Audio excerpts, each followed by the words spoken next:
Very good morning students.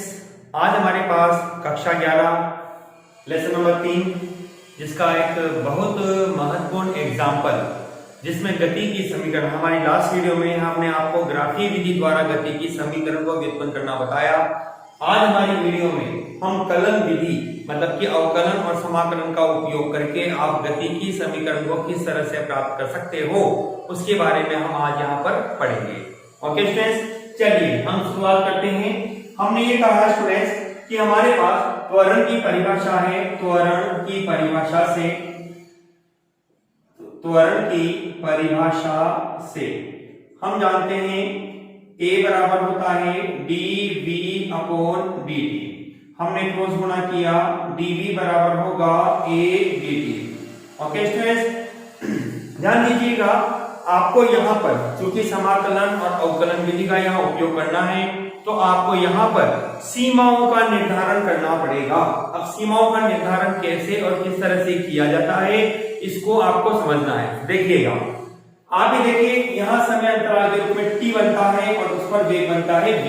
तो हमने कहा जब प्रारंभिक समय आपके पास बनता है t बराबर 0 सेकेंड, तो प्रारंभिक वेग आपके पास होता है जिसको हम लिखते हैं u। अंतिम समय के रूप में आपके पास है, अंतिम समय जब आपके पास t बराबर t सेकेंड प्राप्त होता है तो अंतिम वेग आपको मिलेगा, अंतिम वेग कितना होगा v। अतः हमने यहां पर इसको व्यवस्थित किया, dv इक्वल टू a नियत है इसके समाकलन के बाहर और dt। जब 0 सेकेंड तो वेग है हमारे पास u के रूप में, t समय आपके पास है, अंतिम वेग बनता है v के रूप में। ठीक है, dv का समाकलन आपको बनेगा v जिसकी लिमिट आपको बनेगी u से लेकर v के लिए बराबर a, समाकलन होगा t माइनस 0 के रूप में। ठीक है स्टूडेंट्स, हम पहले जैसे कि नियम अनुसार हम जानते हैं, हमने आपको बताया भी है कि सर्वप्रथम आप यहाँ पर उच्च सीमा को पहले रखेंगे तो उच्च सीमा v, निम्न सीमा u बराबर होगा a और t, या आप इसको लिख सकते हैं v बराबर होगा u प्लस at। यह आपके पास स्टूडेंट्स गति की प्रथम समीकरण प्राप्त होती है। यह गति की आपको प्राप्त होती है फर्स्ट समीकरण, जिसको हम कलन विधि से हमने यहाँ पर इस इक्वेशन को यहाँ पर प्राप्त किया है। ओके स्टूडेंट्स, चलिए अब हम इस वीडियो को और आगे बढ़ाते हैं। अब हमें गति की दूसरी समीकरण प्राप्त करनी है। हमने ये कहा यहाँ पर वेग की परिभाषा से हम जानते हैं कि v बराबर होता है dx अपॉन dt। आपको जानकारी है कि वस्तु के विस्थापन में परिवर्तन की दर को वस्तु का वेग कहते हैं। तो हमने यहां लिखा v बराबर dx अपॉन dt, इसलिए हमें मिलेगा dx अपॉन dt बराबर होगा u प्लस at। यहां हमने क्रॉस गुणा किया तो dx बराबर होगा u dt plus at into dt। हमने इसको नंबर दे दिया समीकरण नंबर 2। जैसा कि अभी मैंने आपको बताया, आप समाकलन की लिमिट को सेट करेंगे कैसे। अब आप देखिए, यहां पर अल्प अंतराल के रूप में समय बनता है और एक बनता है विस्थापन या स्थिति।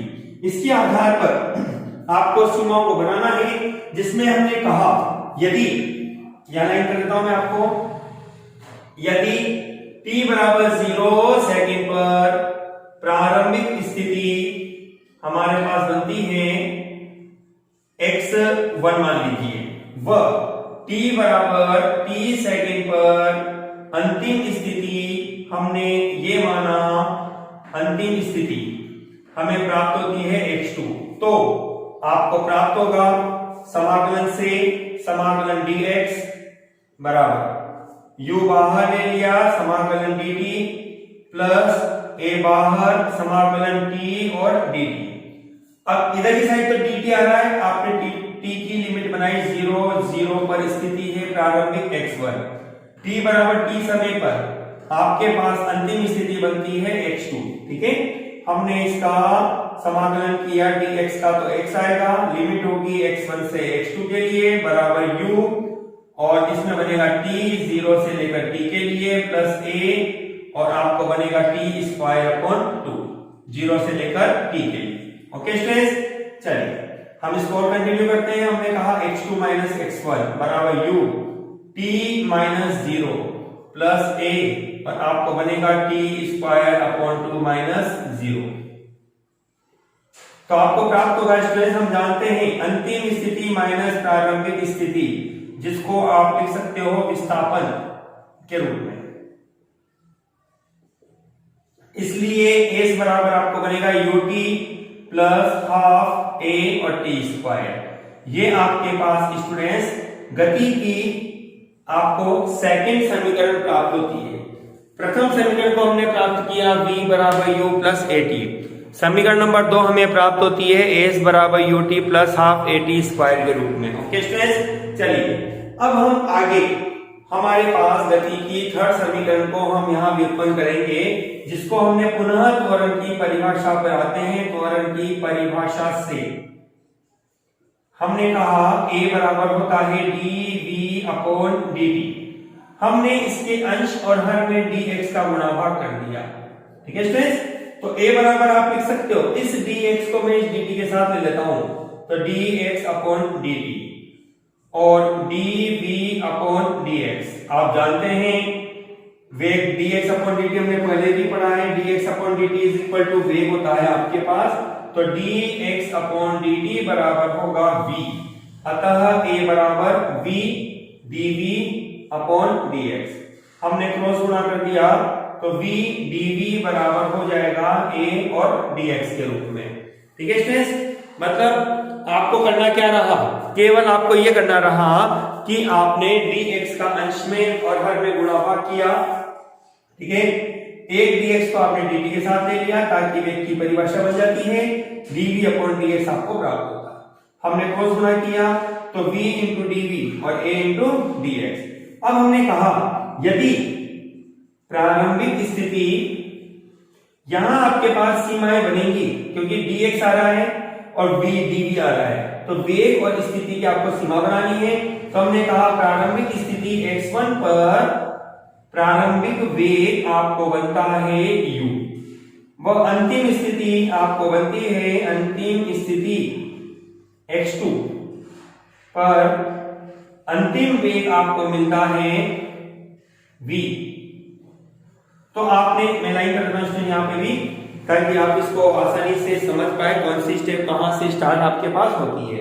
ठीक है, चलिए हमने कहा ऐसी सीमाओं में हमने समाकलन किया, तो समाकलन v और dv बराबर होगा a बाहर समाकलन dx के रूप में। सीमा v की बनेगी आपके पास u से लेकर v के लिए, और स्थिति की बनेगी x1 से लेकर x2 के लिए। v का समाकलन होगा v स्क्वायर अपॉन 2, लिमिट आपके पास बनेगी u से v के लिए a, dx का समाकलन हो जाएगा x, x1 से x2 के लिए। वैल्यू रखिए v square upon 2 minus u square upon 2 बराबर a x2 माइनस x1। हमने कहा यहां पर यदि अपने पास x2 माइनस x1 बराबर s, तो आपको मिलेगा, इसका हमने एलसीएम लिया, v square minus u square upon 2 is equal to a और s। तो v square minus u square बराबर 2as, तो v स्क्वायर बराबर आपको मिलेगा u स्क्वायर प्लस 2as। ये आपके पास गति की थर्ड समीकरण आपको प्राप्त होती है।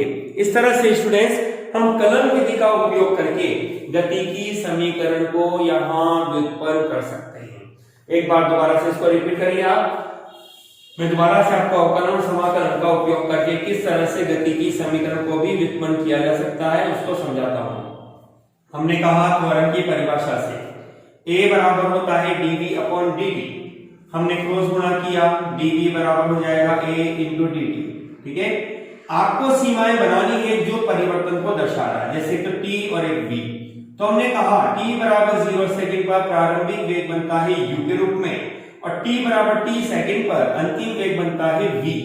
तो हमने इसका समाकलन किया, integration u to v dv बराबर a इंटीग्रेशन 0 से t और dt के रूप में। ओके स्टूडेंट्स, dv का समाकलन करने पर हमें मिलता है v, जिसकी लिमिट हमें मिलेगी u से लेकर v के लिए a, समाकलन बनेगा t माइनस 0 के रूप में। ओके, हमने पहले उच्च सीमा रखी v माइनस u बराबर 80। ओके, तो v बराबर हमें प्राप्त होगा u प्लस 80। हमने वेग की परिभाषा से फॉर्मूला लागू किया, v बराबर dx अपॉन dt। हमने इस फॉर्मूले को रख दिया समीकरण नंबर 1 में। ये गति की प्रथम समीकरण प्राप्त होती है। ये आपके पास है गति की प्रथम समीकरण, ठीक है। dx अपॉन dt बराबर u प्लस 80। हमने क्रॉस गुणा किया, dx बराबर जाएगा u dt प्लस 80 dt। अब जैसा कि यहां पर x और t, ठीक है, इसमें परिवर्तन दर्शाया जा रहा है, तो सीमाएं भी आपको इसी रूप में बनानी पड़ेंगी। तो हमने कहा t बराबर 0 सेकंड पर प्रारंभिक स्थिति है x1 और t बराबर t सेकंड पर अंतिम स्थिति बनती है x2। तो हमने समाकलन x1 से x2 के लिए dx बराबर u, समाकलन 0 से t के लिए dt प्लस a, समाकलन 0 से t के लिए t और dt। dx का समाकलन x, सीमा आपके पास है x1 से x2 के लिए u। dt का समाकलन t, समाकलन की लिमिट है 0 से t के लिए प्लस a, और t का समाकलन होगा t स्क्वायर अपॉन 2 0 से t के लिए, ठीक है। हमने वैल्यू पुट करी x2 माइनस x1 बराबर होगा u t minus 0 plus a, उच्च सीमा t स्क्वायर अपॉन 2 माइनस 0। हमने जैसे कि जानते हैं x2 माइनस x1 अंतिम स्थिति माइनस प्रारंभिक स्थिति बराबर होता है आपको विस्थापन। तो हमें मिलेगा यहाँ पर s बराबर होगा ut plus half at square, ठीक है। समीकरण नंबर आपको बनती है यह, वैसे तो समीकरण नंबर 3 बनी है हमारी, लेकिन यह आपके पास है गति की द्वितीय समीकरण,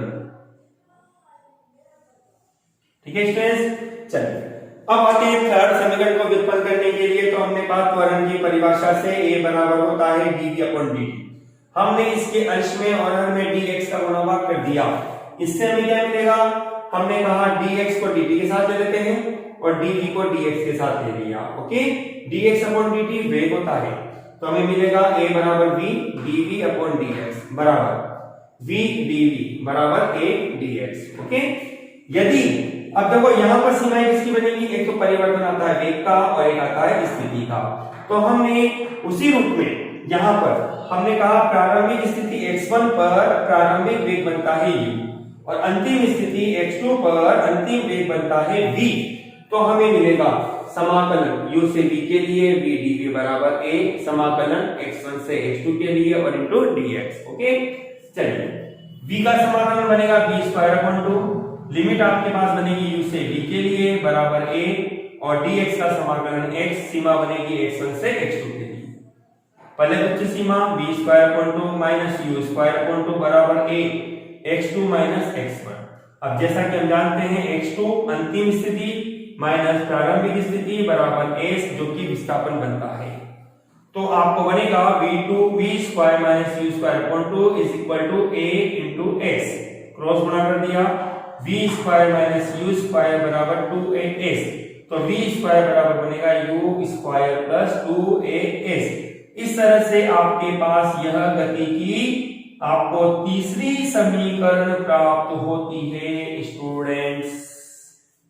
इस तरह से आप कलन विधि का उपयोग करके गति की समीकरण को भी यहाँ व्युत्पन्न कर सकते हैं। हमारी कल की वीडियो में हमने आपको ग्राफी विधि बताई। यदि एग्जाम में आपसे ग्राफी विधि पूछता है तो आपको कल वाली विधि का यहाँ उपयोग करना रहेगा, और यदि आपसे कलन विधि के द्वारा गति की समीकरण को व्युत्पन्न करवाता है तो आप इस समीकरण का यहाँ पर उपयोग करेंगे। ओके डियर स्टूडेंट्स, तो आप भी ध्यान रखिएगा स्टूडेंट्स, इसको आप समझिए, बार बार देखिए इसको, और कंटिन्यू इस चीज का आप जितना दोहरान करेंगे आपकी अवकलन समाकलन भी अच्छे तैयार होंगे और आपको गति की समीकरण की संपूर्ण नॉलेज भी मिलेगी। बहुत इंपॉर्टेंट टॉपिक रहता है स्टूडेंट गति की समीकरण हमारे पास। कई जगह भौतिक ज्ञान में आप नीट आईआईटी के क्वेश्चन देखोगे तो 3 सवाल आपके पास गति की समीकरण से संबंधित रहते हैं। ओके स्टूडेंट्स, वीडियो को पूरा अवश्य देखो, लाइक शेयर करना ना भूलिए और कमेंट जरूर करिए students. Okay students, thank you.